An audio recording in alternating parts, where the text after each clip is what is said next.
Questa è una pianta del cacao, Theobroma cacao. È una pianta originaria del bacino amazzonico, ma è stata trasportata poi, introdotta in Centro America dalle comunità precolombiane. Qui siamo in Costa Rica. La pianta del cacao è nota ovviamente per il seme da cui si ricava la famosa bevanda e la cioccolata. Questo frutto è ancora piccolo, ma diventerà molto più grande, può superare 1 chilo di peso e per questo i frutti del Theobroma crescono sul fusto, non sui rami, perché i rami si spezzerebbero a causa del peso del frutto. Si chiama caulifloria, quindi sia i fiori ovviamente sia il frutto si sviluppano sul tronco. Adesso qui in mano ho un frutto maturo, lo aprirò, vi farò vedere cosa ci sarà all'interno e che cosa si usa di questo frutto per fare la nota cioccolata.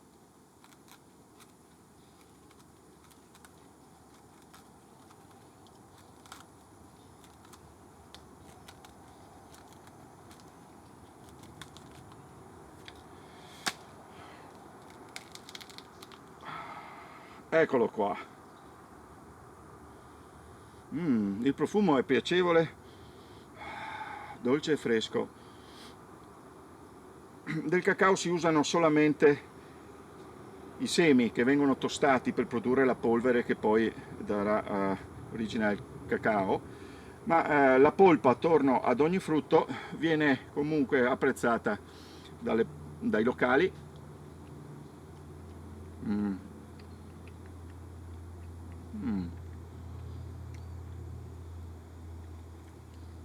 Il gusto è molto buono, ricorda un po' il mango, molto profumato.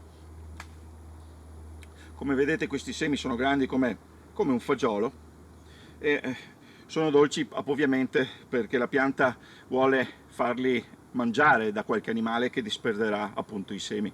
È un processo indispensabile per la riproduzione e la dispersione.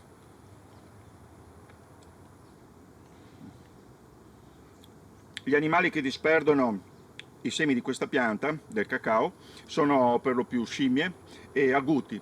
Sono dei roditori molto grandi, quindi parenti dei topi, però possono diventare delle dimensioni di un gatto e sono molto comuni sul suolo delle foreste neotropicali.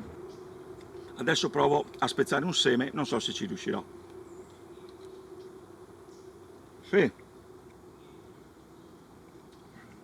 All'interno il seme è color cioccolata al latte perché non è ancora tostato, se no sarebbe quasi nero.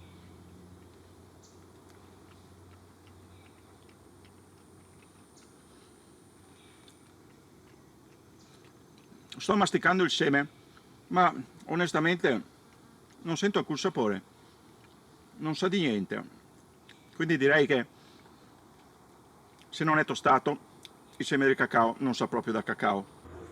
Adesso andiamo a tostare questi semi e poi questa sera ci beviamo una bella cioccolata calda, che non è proprio l'ideale con questo clima. Ci saranno 30 gradi e un'umidità molto elevata, ovviamente siamo ai tropici.